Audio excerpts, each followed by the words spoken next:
쓸모있는 교육 정보를 알려드리는 효리파파 성경입니다. 오늘도 정말 쓸모있는 가정에서 실천하고 아이들이 바로바로 써먹을 수 있는 그런 방법들을 공유해 보도록 하겠습니다. 오늘은 중학교 때 혹은 그 전에 꼭 고쳐야 하는 공부 방법 4가지를 공유해 보도록 하겠습니다. 공부, 즉 학습이라는 것은 습관이나 방법이 크게 좌지우지하기 마련입니다. 아무래도 이 공부라는 것이 하루아침이나 뭐 한 달 아니면 짧게 이렇게 몇 개월 안에 끝나는 게 아니죠. 장기간의 레이스라고 할 수가 있는데요. 12년 동안 꾸준하게 하고 그 강도와 정도와 깊이를 넓혀가고 늘려가고 깊게 들어가려면은 이 습관, 중간에서 그 딱 잡고 있는 그 습관이 있어야 됩니다. 그런데 제가 중고등학교 학교 현장에서 12년 이상 학생들을 지도해 본 결과 이 습관이 제대로 갖춰지지 않아서 결국은 고등학교 때도 공부 방법을 제대로 모른다거나 혹은 여러 가지 방식으로 시간을 낭비하고 순수하게 공부하는 그런 시간 확보가 아주 힘들어하는 아이들을 정말 많이 봐왔습니다. 자, 오늘은 중학교 때까지 꼭 고쳐야 되는 공부 방법이나 습관 그 4가지. 바로 그 첫 번째는 무엇이냐면 공부를 하는 데 있어서 준비가 너무 많은 것이에요. 공감하십니까?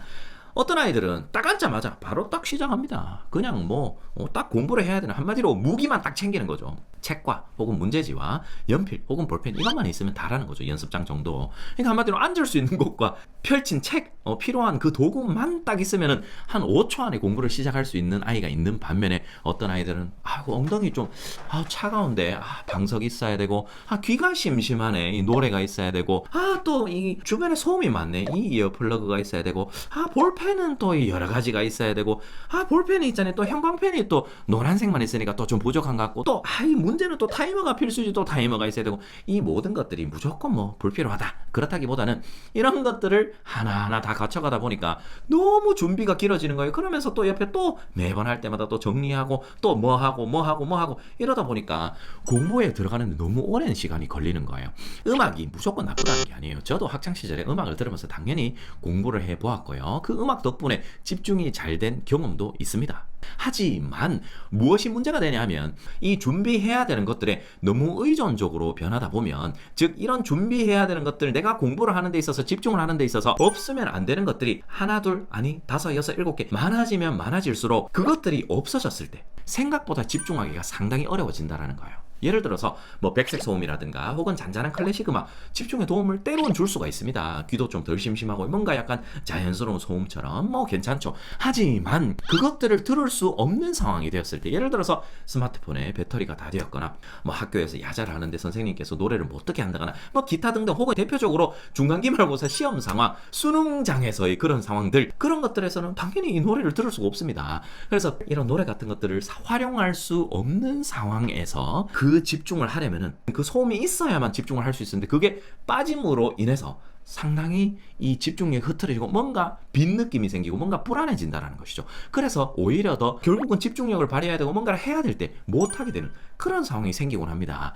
그리고 우리 인간은 이 멀티태스킹에 아주 취약합니다. 멀티태스킹이라는 것은 무언가 여러 가지 일을 우리 인간이 동시에 하는 것이죠. 이게 딱 부러진 정답은 없지만 다수의 논문들에서 어떻게 나오냐면은 멀티태스킹을 인간이 잘 하는 것이 아니라 여러 가지 일들을 순간순간 빠르게 순차적으로 한다라는 그런 결과들을 많이 보여주고 있거든요. 한마디로 동시에 하는 것처럼 보이지만 실제로는 A라는 일을 하다가 B로 바로 전환했다가 다시 A로 왔다가 또 C로 갔다가 이렇게 순차적으로 일어난다는 것이죠. 그래서 알고 보면은 그 하나의 정확도가 좀 떨어지거나 혹은 퀄리티가 좋지 않거나 뭔가 이 시간이 좀 더 많이 걸리거나 어떨 때는 효율이 낮아지는 그런 현상을 목격할 수 있거든요. 그래서 공부를 할 때도 하나만 딱 해야지 뭔가 준비가 많거나 혹은 음악을 듣는다거나 이 공부에 들어가는 그 진입에 있어서 여러 가지를 너무 많이 만들어 놓으면은 아무래도 그게 중학생이 되고 고등학생이 되었을 때 너무 많아진다라는 거예요. 아이패드가 있는데 애플 펜슬이 있고요. 거기에서 애플 펜슬이 방전이 됐네. 오늘 수학 못하겠다. 이렇게 되는 것이죠. 그래서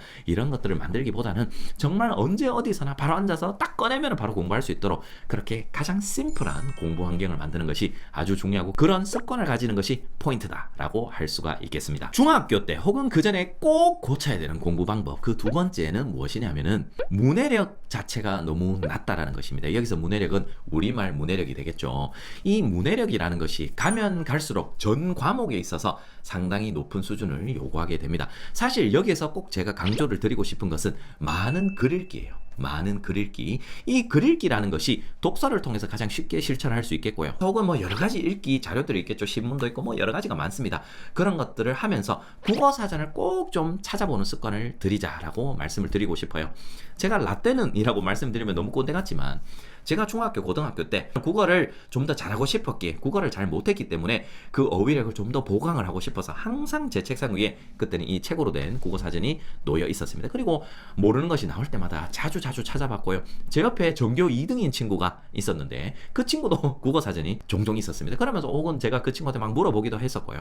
그러면서 어휘력을 많이 쌓아갔던 그런 경험이 있습니다. 하지만 요즘은 많은 아이들이 이 문해력이 부족해서 어쩌면 수학이나 역사나 경제나 과학이나 이런 지문을 이해하지를 못해요. 단순히 국어의 문제가 아니라는 것이죠. 영어도 마찬가지고 전직 영어 교사로서 이 수능 강의를 오래 해왔던 사람으로서 이 수능 연계 교재의 그 답지를 보면은 우리말 자체가 좀 꼬여있는 부분이 있어요. 하지만 이것들을 그래도 어느 정도는 이해를 할 수가 있어야 되는데 우리말 어휘력이라든가 문해력이 낮다 보니 이 답지를 처리하지 못하는, 그래서 우리말 독해가 필요한 그런 친구들이 상당히 많습니다. 그리고 수학 지문도 그렇고 다른 여러 가지 교과의 지문들이 단순히 그 발문이라든가 거기에서 제시된 글 그 자체의 교과 내용을 모르는 게 아니라 그 자체 우리말 의미 파악이 어려워서 그 과목에 대한 접근이 힘들어지는 그런 경우가 은근히 많거든요. 그래서 제가 이 중고등학생들을 보니까 전체가 그런 건 아니지만 그래도 뭐 좀 많은 아이들이 이 독서에 조금 더 많은 시간을 소비를 하고 또한 그 독서를 하면서 어느 정도는 국어 사전을 곁들여서 문해력을 높이고 어휘력을 높이는데 좀 힘쓰는 게 필요하지 않겠나라고 생각이 듭니다. 그러면서 이 국어 실력, 문해력을 높임으로써 나타나는 현상들이 전 과목 성적들이 어느 정도까지는 쭉 같이 올라가는 그런 것들을 또 목격할 수가 있거든요. 그래서 이 독서라는 거 어릴 때부터 민초학 때, 초등학교 때, 그때까지는 그래도 좀 하더라도 중학교 때, 고등학교 때도 바쁜 거 알고 있지만 그래도 좀 이렇게 찾아서 챙겨서 하는 그런 습관을 들이면 어떨까요? 그래서 여기서 한 가지 더 붙여서 말씀을 드리면 최상위권 아이들의 공통점은 우리말을 대부분 잘한다는 거예요. 이 단순히 막 말싸움을 잘하고 이런 게 아니라 문해력 자체가 높다라는 것이죠. 그러면 그 아이들을 조사해보면 독서를 그래도 꽤나 풍부하게 한 친구들이 절대 다수를 차지합니다. 독서 꼭 잊지 마시고요. 그리고 우리 친구들 국어사전 찾는 연습도, 그런 습관도 길들여보면 어떨까요? 중학교 때 혹은 그 전에 꼭 고쳐야 되는 공부 방법. 자, 세 번째 포인트, 그게 무엇이냐면 아무따 그냥 외우는 거예요. 그게 어떤 게 있냐 하면 특히 중학교 때 많이 일어나는데요. 중학교 때는 한 번 중간고사, 한 번 기말고사를 칠 때 그 시험 범위의 양이 많지 않습니다. 많지 않기 때문에 무엇을 하기가 쉽냐 하면 짜자작 바박 빡빡 이 벼락치기를 하기가 쉽습니다. 벼락치기 하기가 쉽다 보니까 어떤 아이들은 좀 꼼수를 부리는 거죠. 평소에 그냥 설렁설렁 지내다가 시험 기간에만 바짝 한 2, 3주 동안 쫙쫙 해버리니까 생각보다 성적이 잘 나와요. 이게 중학교 때는 통합니다. 중학교 때는 돼요.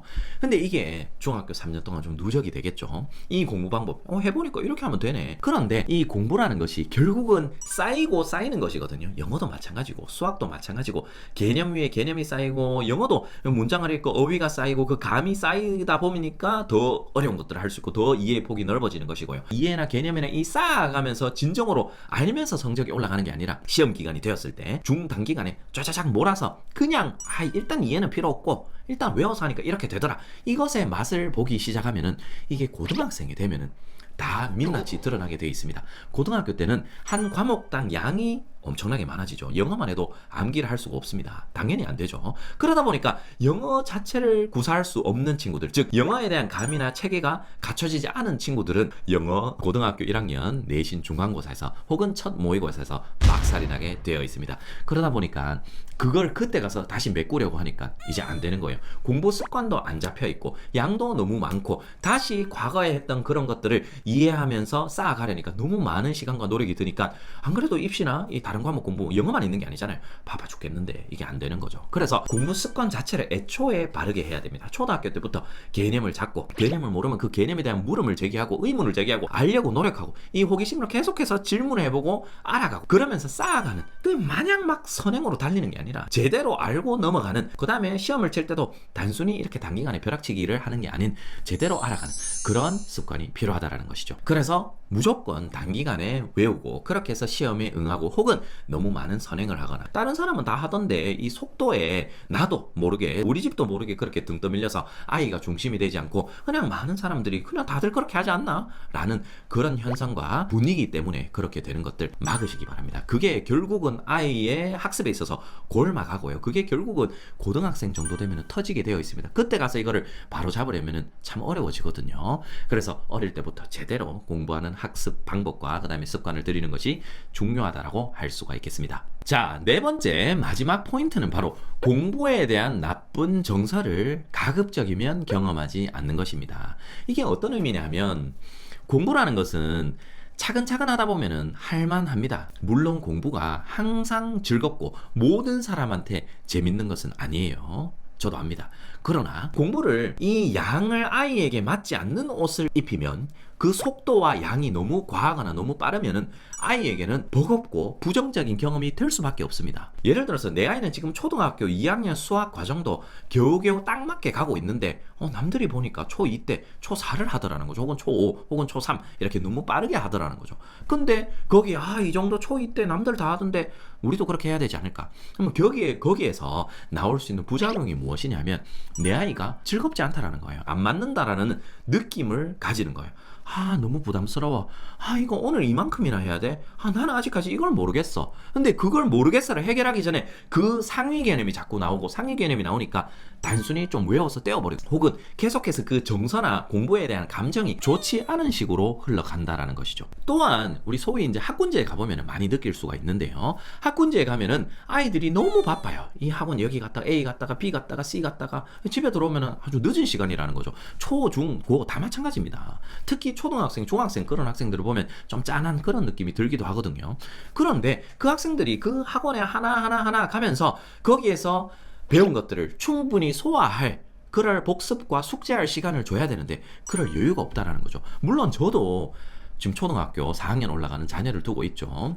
아이가 둘인데요. 어쨌든 그 아이가 생활을 하면서 충분히 복습할 시간을 주려고 또한 어느 정도의 여유와 놀이 시간을 주려고 그 밸런스를 맞춰가기 위해서 저도 아빠로서 많은 노력을 하고 있는데요. 어쨌든 간에 그런 시간이 없어짐으로써 숙제도 밀리게 되고 그러다 보니까 미루게 되고 그러다 보니까 급하게 숙제를 하게 되고 그러다 보니까 결국은 이 숙제라든가 공부라든가 이런 것들이 너무 버겁고 그 속도를 따라갈 수가 없고 그러다 보니까 매번 그 경험이 재미가 없어지는 거예요. 그러면서 우리 몸 안에 그 공부 역량이나 공부의 감정에 대한 초가 있다면 그게 너무 빠르게 소진이 되어가고 아이가 중학교 후반 고등학생이 되었을 때 그 공부 정서나 그 공부를 할 수 있는 힘이나 그 역량, 그 에너지가 별로 남아있지 않는 경우가 아주 많습니다. 그래서 공부라는 것은 부정적인 경험을 초등학교, 중학교 때 너무 많이 해버리면은 아이가 힘들어집니다. 여기에 또 한몫하는 것이 요즘은 보면 모든 것들이 너무 빠르잖아요.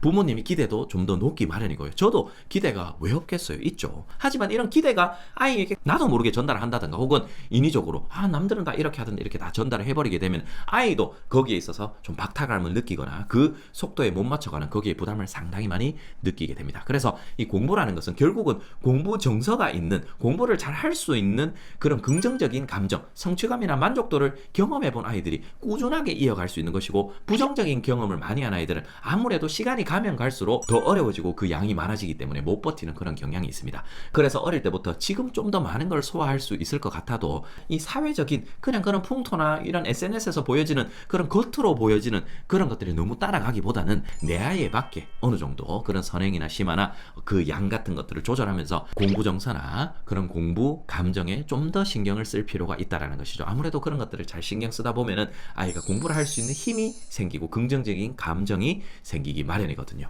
자, 그래서 오늘은 중학교 때 혹은 그 이전에 꼭 고쳐야 되고 챙겨야 되는 공부 방법 4가지를 소개해 드려 봤습니다. 우리 구독자님들께서는 어떻게 생각하시는지 이 댓글에 그 의견을 남겨주시면 저도 한번 읽어보면서 배울 것은 배우고요. 코멘트를 달아드리도록 하겠습니다. 오늘 영상 끝까지 시청해 주셔서 감사드리고요. 다음 영상도 유익한 영상으로 찾아오도록 하겠습니다. 감사합니다. 바이바이. 제가 이렇게 쭉 관찰해 보니까 최상위권 아이들은 이런 것들을 하고 또 중위권 아이들은 이런 특징이 있고 하위권 아이들은 이런 특징이 있고 이런 것들을 종종 관찰하게 되었고요. 그런 것들을 데이터로 쭉 수집을 해서 컨텐츠로 풀어내고 있으니 앞으로도 많은 관심 부탁드리겠습니다.